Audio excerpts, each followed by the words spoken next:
안녕하세요. 오늘은 그 실리콘 카바이드 SiC 기술 분야의 선도 주자죠. wolfspeed에 대해 좀 깊이 얘기 나눠볼까 합니다. 최근 이 회사에 아주 중요한 소식이 있었어요. 법원이 회사의 재조정 계획을 승인하면서 시장 반응이 정말 뜨거웠습니다.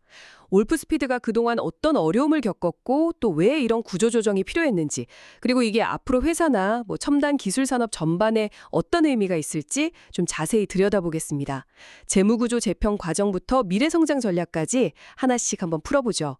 자, 먼저 wolfspeed 어떤 회사인지 간단히 짚고 넘어가야 할 것 같은데요. 미국 노스캐롤라이나에 있죠. 여기가 바로 실리콘 카바이드, SiC 기반 전력 반도체 아주 특화된 기업입니다.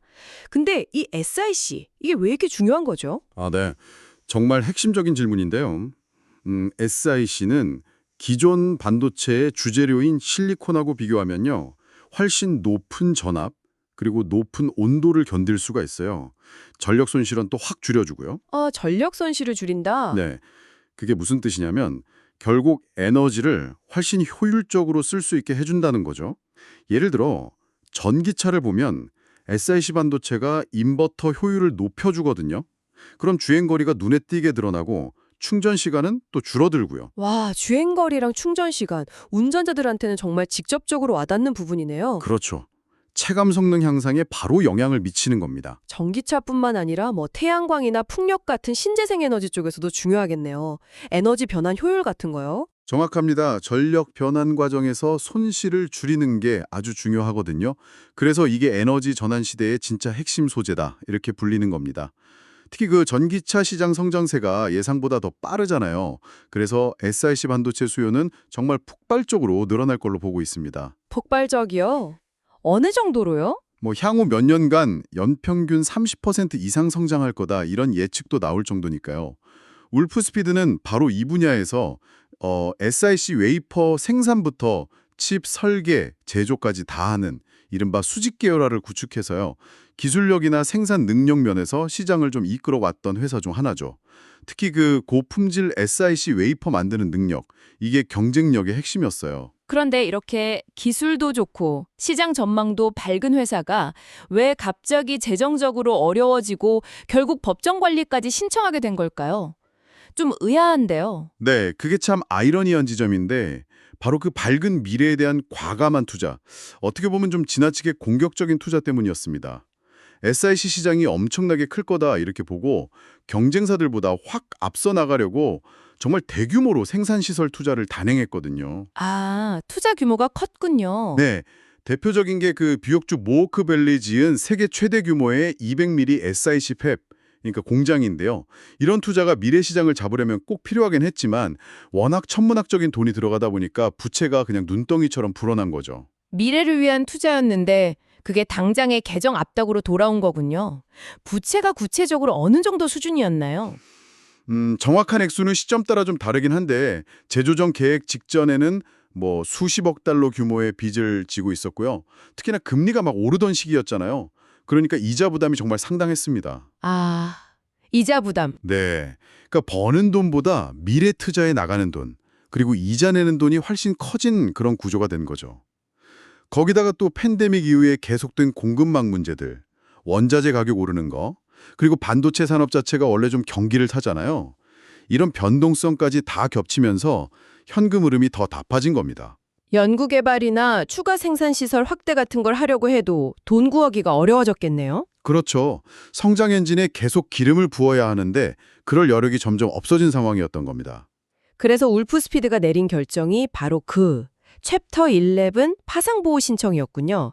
2025년 6월이었죠. 네, 맞습니다. 미국의 파산법 제11조 챕터 11을 신청한 건데요. 여기서 주목할 점은 이게 그냥 일반적인 파산 신청이 아니었다는 거예요. 사전 포장, 프리패키지드 방식이었다는 점입니다. 사전 포장 방식이요? 그건 일반적인 챕터 11하고 뭐가 다른 건가요?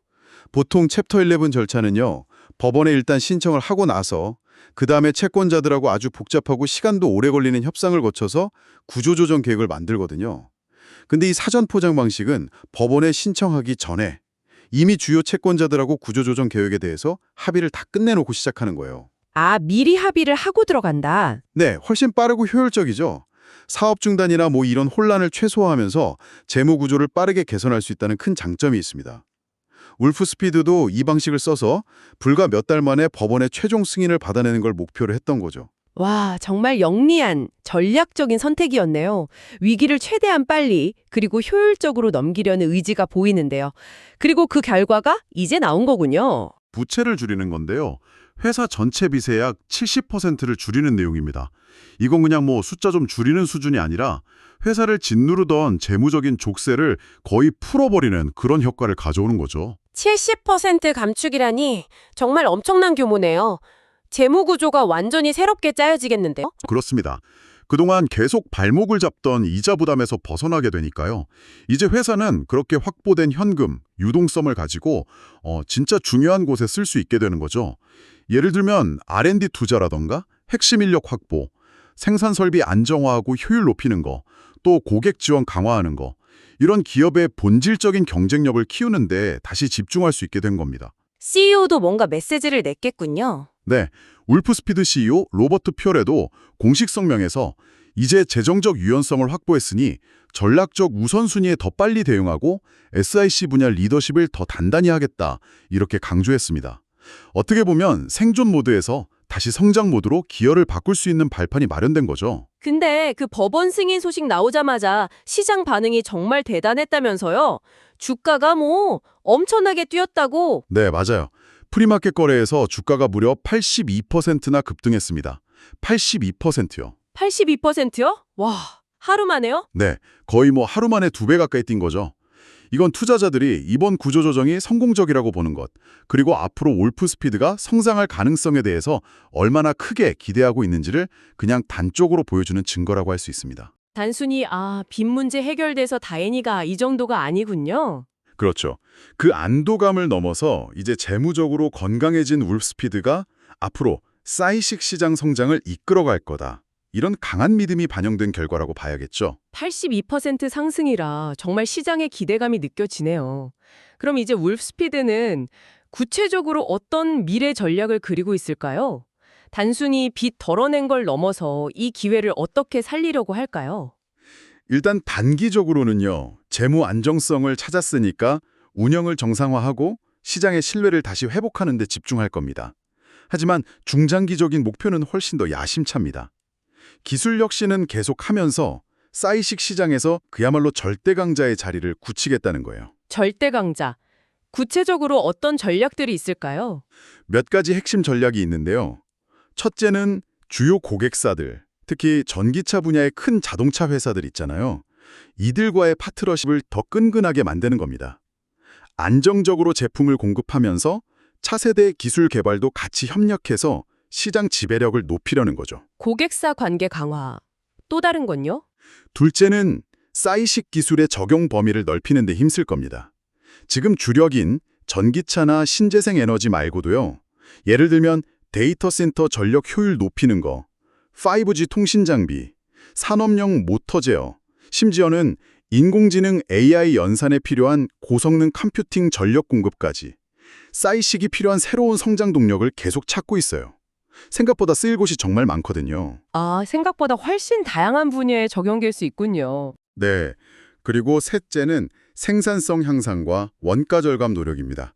아까 말한 그 모호크 밸리 팹의 수율, 그러니까 불량 없이 양품을 만드는 비율을 높이고 공정 효율화를 통해서 가격 경쟁력을 확보하는 게 아주 중요해졌습니다. 왜냐하면 경쟁사들의 추격도 정말 만만치 않거든요. 경쟁사 이야기가 나왔네요. SIC 시장이 커지면서 당연히 경쟁도 엄청 치열해졌을 것 같은데요.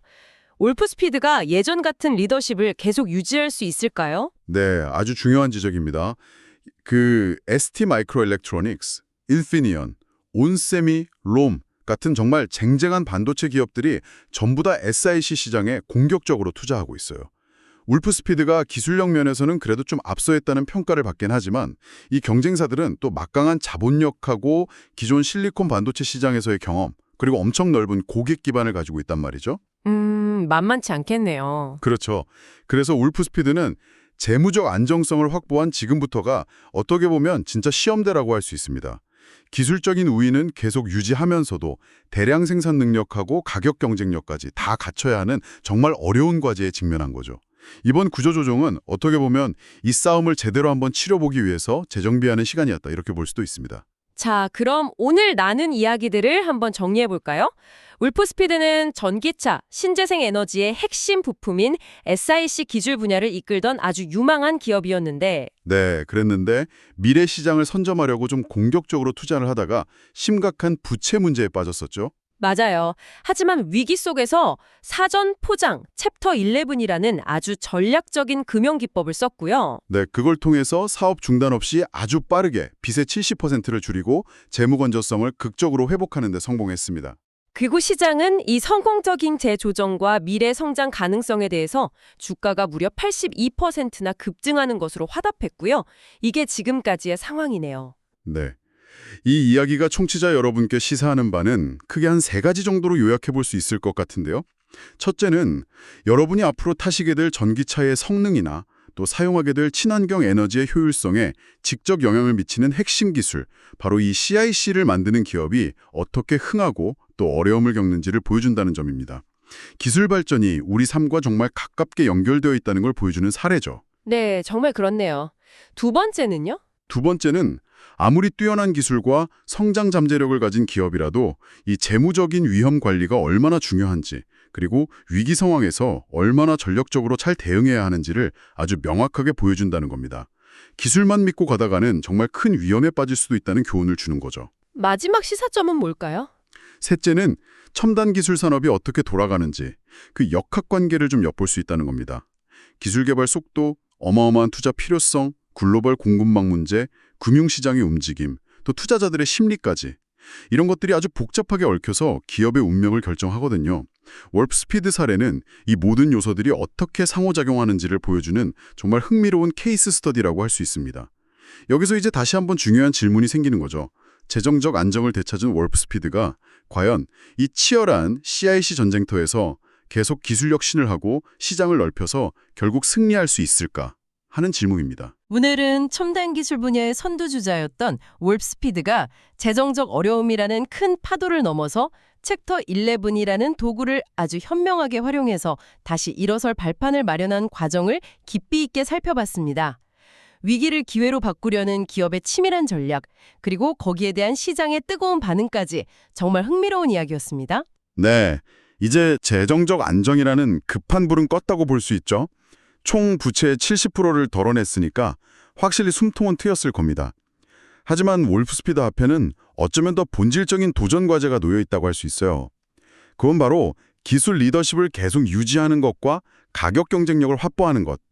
이 두 가지가 때로는 좀 상충될 수도 있는데 이 두 마리 토끼를 동시에 잡아야 한다는 거죠. 아, 기술 개발도 계속하면서 가격도 낮춰야 한다. 그렇죠. 최첨단 기술 개발에는 계속 막대한 R&D 비용이 들어가는데 또 시장이 점점 커지고 성숙해지면 고객들은 더 싼 가격을 원하게 될 거거든요. 경쟁사들은 또 그 규모의 경제를 앞세워서 가격을 압박해올 가능성이 높고요. 정말 어려운 과제네요. 혁신과 비용 절감, 이 두 가지를 동시에 해내야 하는군요. 그렇습니다. 과연 월프스피드가 이 어려운 균형점을 잘 찾아서 SiC 시장의 진정한 글로벌 리더로 확실하게 자리매김할 수 있을까요? 아니면 재무적 부담을 덜어낸 다음에도 이 치열한 경쟁 속에서 또 다른 어려움에 부딪히게 될까요? 앞으로 월프스피드가 발표할 다음 기술 로드맵이라든지 생산 효율화 전략, 그리고 주요 경쟁사들이 어떻게 움직이는지를 계속해서 지켜보는 것이 이 산업의 미래를 예측하는 데 아주 중요한 단서가 될 것 같습니다. 오늘 탐구는 여기까지입니다. 다음에도 흥미로운 주제로 다시 찾아뵙겠습니다.